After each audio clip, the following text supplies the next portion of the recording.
pretty stable psychologically, extremely conscientious, very, very smart, and high achieving from like junior high all the way through high school, university, law school, onto the top firms, rocketing up through the ranks, full partnership by the time they were 29 or 30. And all the law firms, all the women bailed out, all of them.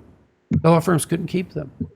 And I was really, and I talked to the women a lot about this because I was very interested in it, because I knew the law firms were bending themselves over backwards and tying themselves into knots trying to retain these women, because why wouldn't they? You know, just being greedy capitalists is enough. You know, they don't want to lose their high-performing women because they're performing at the highest level, and they couldn't keep them. The women wanted to have 9-to-5 jobs. They wanted to bind the job so they could have a life, and that was especially true once they got interested in having a child or had one. And what they really came to was a very interesting realization. So because they were highly conscientious women, they sort of did their duty and worked hard and diligently and didn't pop their head up to ask questions. They were in junior high, they got the best grades. They were in high school, they got the best grades, and so on, all the way through, right till they reached partnership. But that's sort of an apogee, right? You hit partnership in a senior law firm, it's like you're at the top of your profession. Well, then what? Well, so then they looked around and they thought, here I am with all these like hyper-competitive men, perfectly willing to work 80 hours a week, nonstop, to stay at the top. What the hell are they doing? Because that's the real question. What is it that characterizes this small percentage of hyper-competitive men? It's not. You can assume that that's how everyone should be, but first of all, that isn't how everyone is. Or you can flip that and say, well, there's only a small minority of human beings that are willing to do this, to work flat out 8 hours a week. I mean, they're certainly being paid for it. Let's make no mistake about that. But well, what about the rest of life? Well, that's what the women asked. Why am I doing this? And that's a great question. Well, for men, there's a different answer than for women. It's a really different answer. And it isn't like the men are exactly thinking this through. It's more like this is an integral part of male motivation. The more successful you are as a man, the more women like you. Well, the problem that you have now is that as women are getting better educated, with more employment, more status, more prestige, they compete themselves out of their ability to find an attractive mate. As women raise up through the dominance hierarchy, and this is... Competence hierarchy, sorry. That's okay. Who's going to tell women the equal access to opportunity that you have recently just acquired? Actually, what that's doing is it's making it more difficult for you to find a mate that you're fundamentally attracted to. Yeah, well, it does a lot of things. I mean, it does provide women with a lot more opportunity on the economic front. It does decrease their dependency on their mate in relationship to economic security. And educating women, countries that are willing to educate women, that's the best predictor of their future economic success. So if you look at developing countries and you want to find out what about a developing country is most likely to predict the fact that they will continue to thrive economically, it's their attitude towards the education of women. And a couple more things. Women's educational status predicts their children's educational status, but men's educational status doesn't. So that's also an important multi-generational effect. I released a video. I was going to conclude that other story. I released a video, or someone released a clip of me talking about some of the things we just talked about. And it went out on YouTube Shorts, and it's got like 5 million views in a month or something like that. And the comment section is unbelievably vitriolic. Every single comment is vitriolic, and it's all from women. It's like, who is this old white bastard telling us what we should do with our bodies? You know, and I wasn't being judgmental. I was just saying exactly what I said to you, which is, well, I've watched women over the entire course of my life with, I would say, an affectionate eye. You know, I love my sister. I love my wife. I have a daughter. I love my mother. I'm pretty happy about women, all things considered. I don't have an axe to grind in relationship to how they should conduct their lives. I don't even know how they should conduct their lives. I've watched what happens. And I've also watched what happens to women who hit 29 or 30 and then can't conceive. And that is not fate I would wish on anyone. It's awful. And 30% of couples fall into that. 30% of couples have difficulty conceiving. It's a lot. And the probability that you'll have difficulty conceiving increases with age. So, c'est la vie. But it's very interesting to me to see how vitriolic those comments have been and how uniform that is, because usually on my YouTube channel in particular, 95% of the comments are positive. And this is completely the opposite of that. So you brought this up at the beginning. You said 50% of women now at 30. 50.1 are childless by 30. Yeah. Well,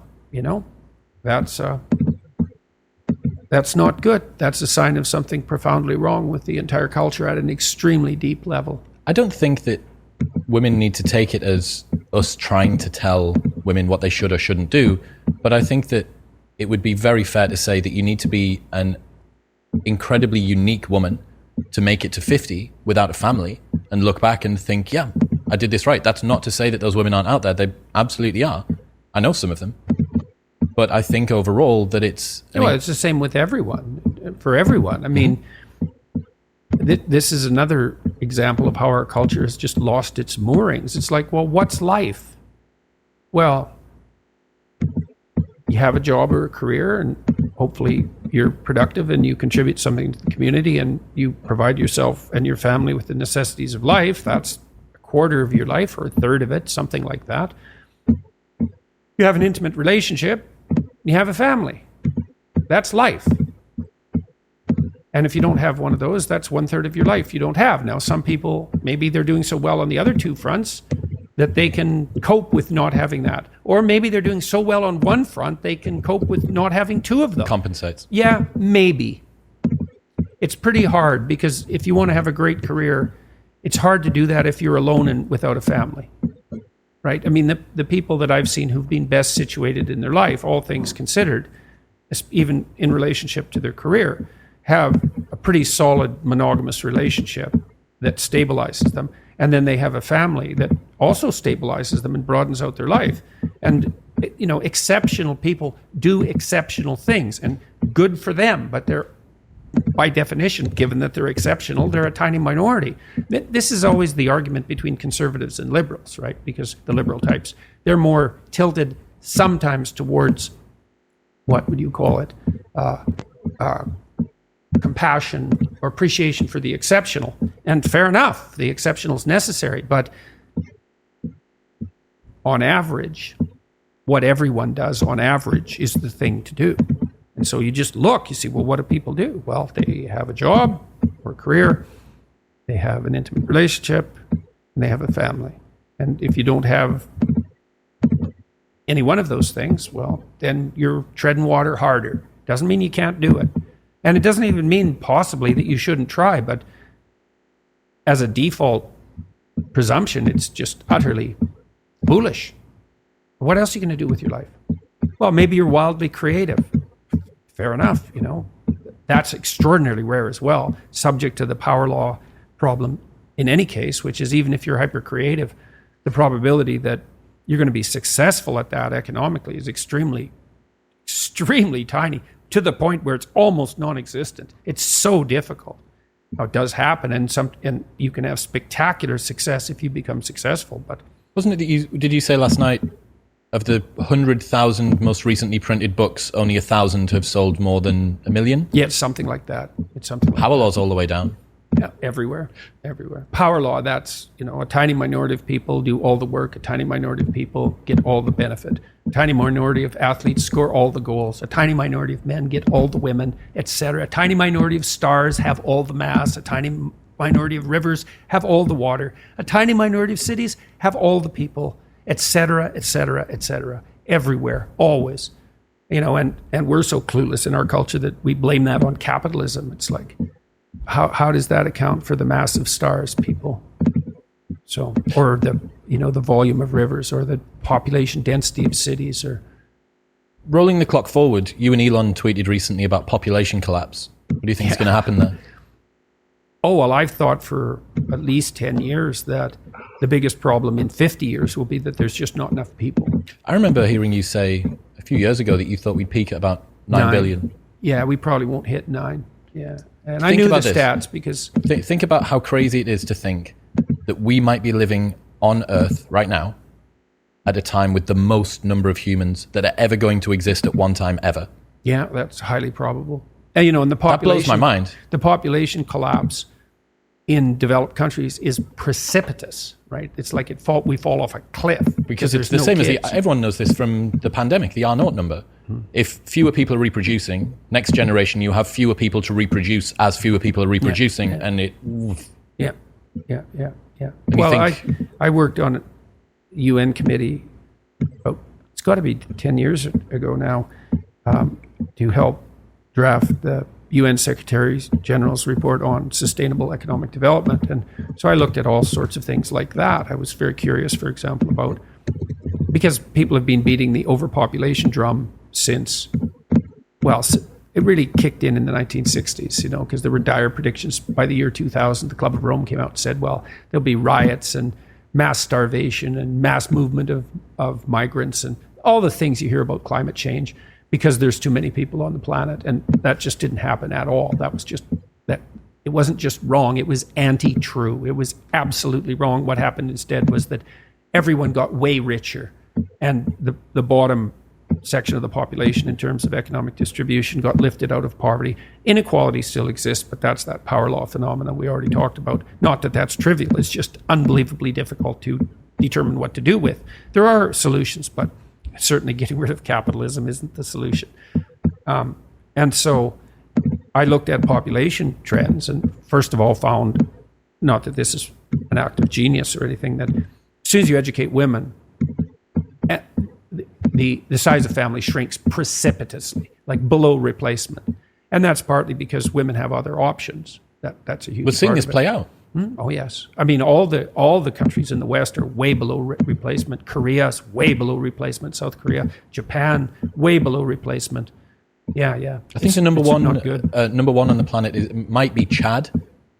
Chad, the country. In terms of growth, 8 children on average. yeah, I think Nigeria will have more people in it than China by the end of the century. So, yeah. And Musk, he's a far-looking man, and so he's looking around the apocalyptic corner, let's say, and like, we're running out of people. And what that means, of course, is that you run out of young people, right? You don't run out of old people first, because everyone who is here now is going to be 30 years older in 30 years, and it'll be young people we don't have enough of. And of course, young people are the ones who do the innovation and are going to do most of the heavy lifting, etc. And so there's going to be a terrible shortage of young people. Well, you see this with some of the things that I posted, that ONS data, the 50.1% of women are childless by 30, and both men and women are replying to that tweet saying, well, good, there's too many people on the planet in any case. I know, I'm thinking I know. how this NPC midwittery is so dangerous, because it makes people believe that they actually have something grounded backing up their claims. Yeah. Well, and this idea that the planet has too many people on it, there's no sentiment more implicitly genocidal than that statement. So what do you mean too many people? Exactly. And what do you mean the planet? And what do you propose to do about that exactly? Mass abortion, is that your answer? Or should we do something a little more dramatic? Maybe we'll just shame people out of having children. And I've seen people do that, literally. I saw a professor when I was at a TED, I think it was doesn't matter. It was a number of professors talking to a couple hundred students. And one of the professors, who was an environmentalist activist type, and he got up on stage and shook his finger to the whole young crowd, saying that him and his wife had only decided to have one child, which was, in my opinion, one child too many for him, and told all the young people there, if they had a shred of ethical decency, that they would severely limit their reproductive potential. And I stood up and said that I thought that was one of the most appalling things I'd ever heard anyone in academia say to young people, which is really saying something, because they say plenty of appalling things. And it was a very uncomfortable moment, and he huffed off the stage. But, in a frenzy, talking about how you couldn't talk about such things without being pilloried on ethical grounds. And yeah, that's for sure. You come out as a emissary of the academic establishment. You tell young people that humanity is so corrupt that they should seriously consider not propagating because that violates the deepest of ethical norms, and you think that's a good thing and that that's your right. And it was just beyond comprehension. It's beyond comprehension, but it's associated with like a deeply rooted existential self-hatred. I mean hatred at the level of humanity is like a virus on the planet, that we're a cancerous growth. Alex Epstein calls this human racism. Right. And it's that. Yeah, well, we're a cancer on the planet, unchecked growth, just like a cancer. It's like, that's us, a cancer. It's okay. We know where your heart is located. Because what's the implications for a doctrine like that? What do you do with the cancer? Cut it out. Yeah, that's for sure. Poison it or whatever. There's nothing you don't do to a cancer. So you're going to use a metaphor like that? There's too many people on the planet. You're going to use a metaphor like that? And then you're going to also decide that you're virtuous while you're using it because you're on the side of the planet, whatever the hell that means. So yeah, it's unbelievable, and a huge part of it's rooted in this existential shame and horror at the condition of being human, and the fact that life is rife with suffering, and a lot of it's unjustified. And it's a Mephistophelian position. So Mephistopheles was portrayed in Goethe's Faust. That's the story of a man who sold his soul to the devil for knowledge. It's a story of intellectual pride, and Goethe stands in relationship to German literature in the same manner that Shakespeare stands in relationship to English literature. And Goethe's Mephistopheles says straight out twice in the play, once in the first, there's two books, and once in the first book and once in the second. Goethe has him restate it twice. Existence is such a foul thing because of all its suffering, essentially, that it would be better if it was merely annihilated. And that's the Mephistophelian stance. This whole show should just come to a halt. Look at how corrupt people are. Evil reigns everywhere. It's nothing but will to power. We're destroying the planet with our unchecked ambition, all of it rooted in greed and Machiavellianism and jockeying for position. And we're so contemptible that we should just roll up and die. And we should shame women into not having children. And we should shame men so they never manifest any planet-destroying ambition. And it's unbelievably appalling. It goes all the way down to the bottom of things. That's what's tearing our culture apart, this dispute about the nature of existence at the most fundamental level. So, and the universities have come out on the wrong side. So, talking about the individual, one of the things that I see holding people back is comfort. So it's easy to get life to a stage where it's not that bad, but it's not that good either. At least when you have a full-on breakdown, there's only one way to go, right? You're only going to go up from there. But I think it's possible to wallow for years in a just about passable life, right? Sedated by comfort. And I see this temptation in myself as well, to give up the good for the great. What would you say to people who are trying to escape this curse of mediocrity? Well, if you're satisfied with it in some fundamental sense, I mean, there's something to be said, I suppose, for walling off a private space for yourself if you can maintain it, and detaching yourself to some degree from the troubles of the world and maintaining your own little private garden. The problem with that is the snakes tend to seep in from the outside, right? It's pretty difficult to wall yourself off in any real sense from the concerns of the world. So it isn't clear to me that that's a viable solution.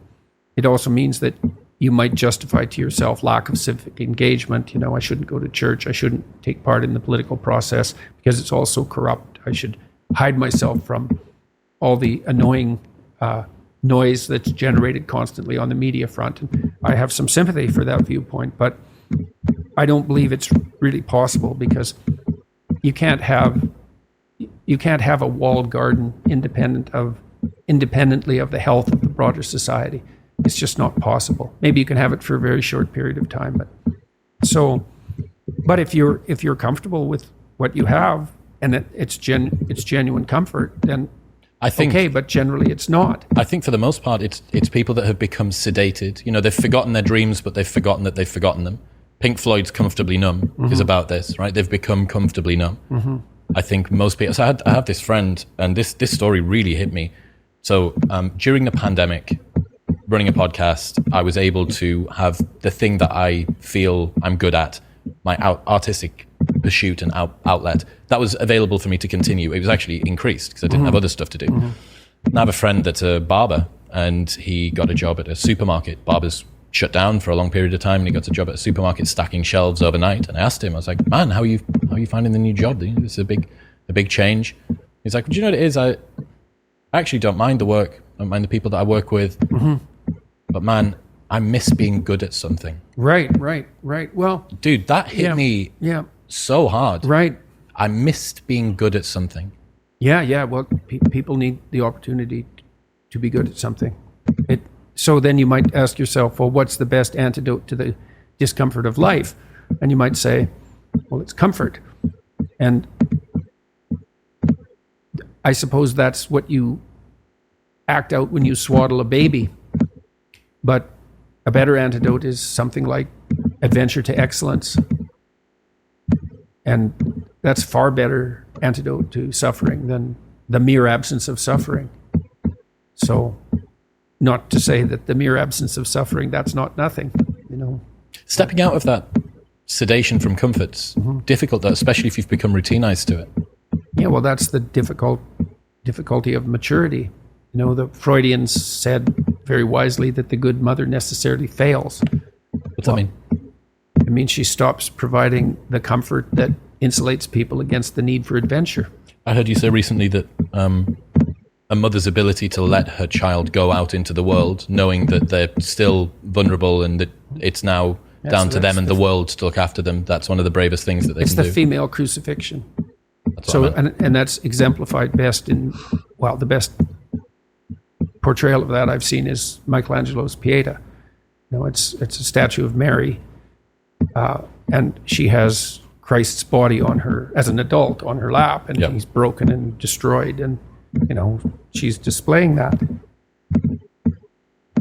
And that's the bravery of a mother to allow that to happen, but not only that, to facilitate it. So what about where you go, kid? Where you go? Well, why? It's dangerous out there. It's like, yeah, no kidding. It's more dangerous here if you stay with me by a lot. So you might lose your body out there in the world, but if you stay here, you lose your soul. How do you see that as an individual? Let's say that there isn't the mother there that's pushing you along. Well, one of the things Carl Jung was very interested in the Oedipal complex, and that's basically the overprotective maternal. And he criticized Freud for presuming that it was really something the mother did. He said it's more relational than that. First of all, it would be something the father would allow to happen, assuming there was a father around. So let's not forget about the paternal contribution to allowing that to occur. Because in some sense, it's the father's role to serve as the antithesis of that maternal overprotection. So a woman is extremely bonded with her infant, say between 0 and 9 months, and the infant is utterly helpless. And so complete compassion and the provision of comfort is the only job that matters. And that's really the case. And then the woman has to switch gears to some degree. The mother has to switch gears as the child starts to become more mobile, fundamentally, and more independent. She has to let go of the infant, which is a real grieving process. And she has to start to facilitate this movement towards independence. But that's a hard shift. And so partly the role of the father in that is to be an advocate for the child's independence and to comfort the mother, to let her know that that degree of security provision is no longer necessary, but also to act as an advocate for the child's outgoing desire. And so it's the Oedipal situation is not only the mother, it's also, say, the weak father, but then it's also the child. So you can imagine, because Jung believed that these negotiated agreements were relational. So, you're 6, you're in grade 1, maybe you're feeling a little ill, maybe you're not. Maybe you're playing with being a little ill, and maybe you're playing with exaggerating how ill you are, and your mom comes downstairs and says, you've got a test today at school. Maybe you haven't quite prepared for it. Maybe you should have. And she says, but, you seem to have a tummy ache. Maybe you're too sick to go to school. And the kid thinks, maybe I could just stay home and, mom could tuck me in and I wouldn't have to take that test and I wouldn't have to confront the world. And he says, yeah, Mom, my stomach really hurts. And away we go. And the child has made a choice. And you think, well, that's a catastrophic choice. And you think, well, children shouldn't be held accountable for choices they make at that age. It's like, that child's soon going to be an adult that's going to make very similar decisions. The choice has consequences, and to be held accountable for that is to recognize purely that the choice has consequences and that it is a choice. Now, you could say, well, 95% of the blame is to be put on the mother, and maybe that's an overestimate. I think it probably is. But the child could say, Mom, you don't have to worry about me. I'm going to get up and go do this. And that's a choice. And that's the right choice. So these are always chicken and egg problems, obviously, but that fleshes out the complexity of the situation.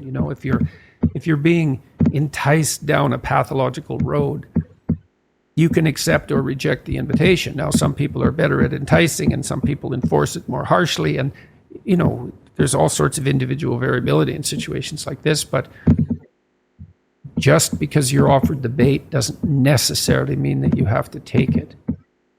So, and I'm not a determinist. I do believe that people have free will, whatever that means. That's a murky subject and it gets complicated the more you look at it, but whatever. It's still a good shorthand way of describing the fact that we seem to be cursed with responsibility for our own destiny, at least to some degree. How do you advise people that are dealing with imposter syndrome? Oh, everyone deals with that.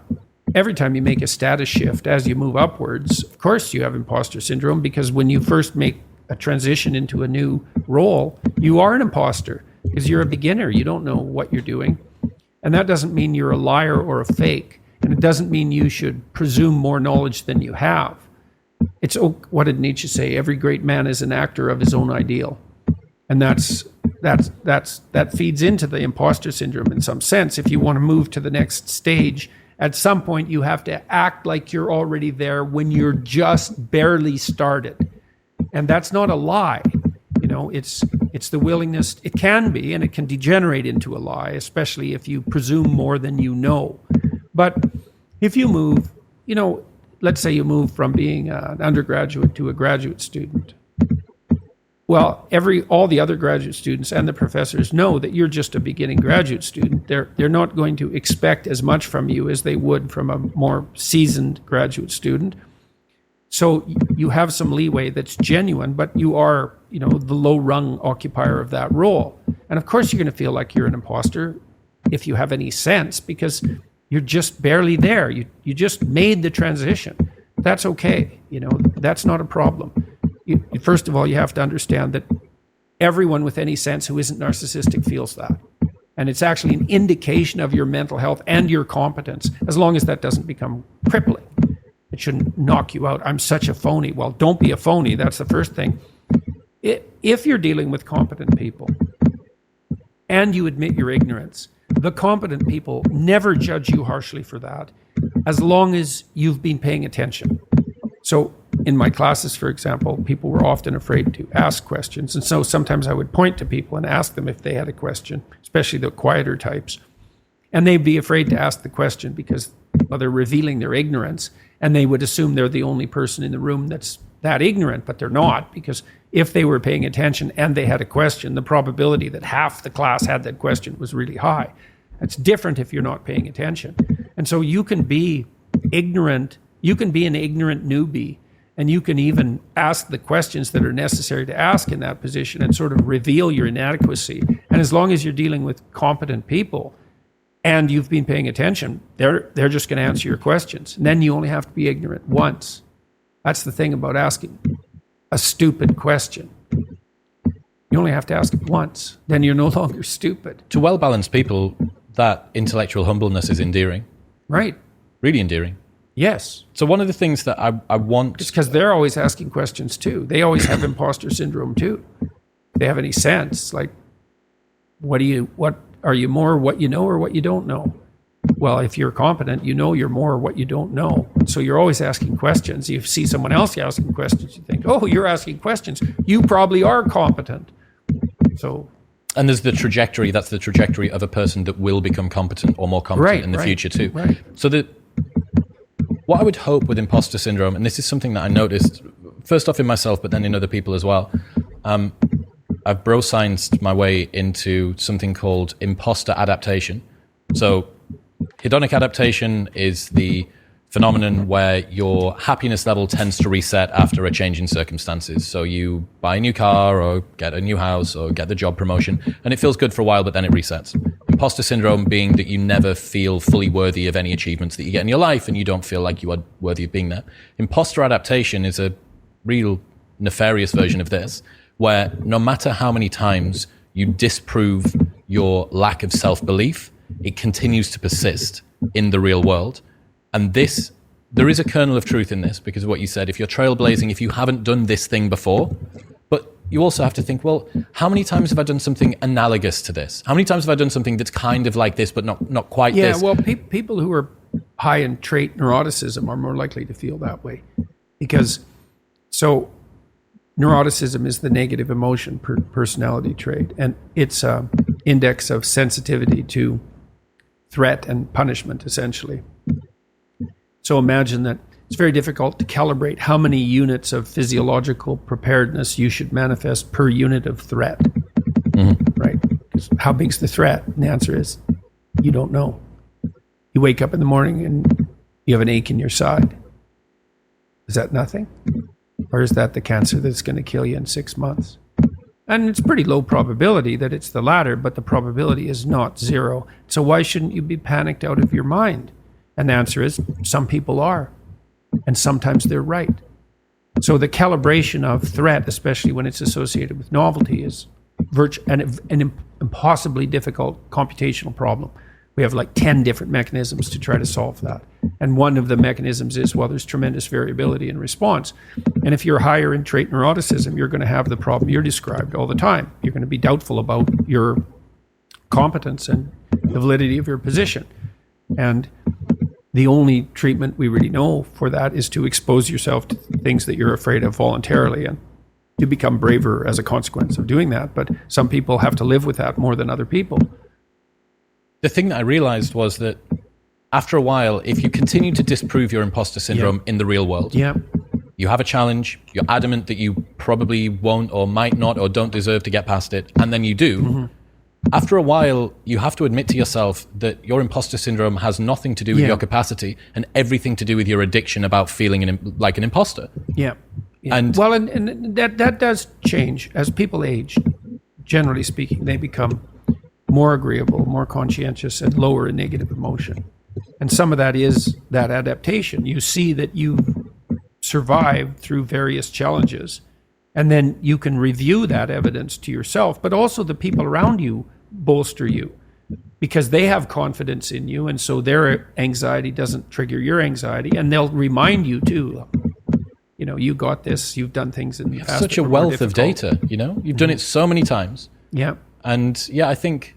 And that does help. I mean, it does help. People get more confident as they get older, and they accrue experience because of that. But it's subject to that underlying trait variability and sensitivity to negative emotion. I mean, there's been good psychometric analysis of self-esteem scales and neuroticism scales. And they're pretty much the same thing reversed. And so, are you confident in yourself? Self-esteem. Do you lack confidence? Trait neuroticism. And so it is harder for some people because it takes more evidence for them to dampen down their response to threat.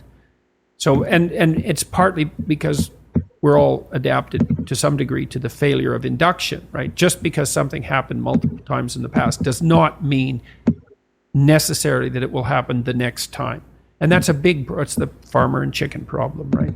Farmer's always feeding the chicken. Chicken thinks the farmer's his best friend, but one day the chicken is dinner. And that's induction. There was a stable pattern in the past. You come to rely on it, but at any time that axiom can be disproved. And so the fact that we have variability in trait neuroticism is a consequence of the probability of the failure of induction. It's a very difficult problem to solve, how to regulate negative emotion, but I would say that the best way we know is to keep facing challenges voluntarily, pay attention at a rate that works for you, develop your competence. That actually stabilizes the environment around you, so it actually is less predictable and less threatening.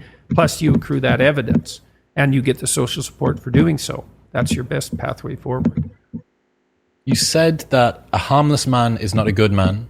A good man is a very dangerous man who has that under voluntary control. How should people become more dangerous? Oh, becoming more articulate is definitely, I would say, that's the primary array of weapons. So, I mean, physical prowess is something, and it's not nothing, that physical confidence that comes along with that as well.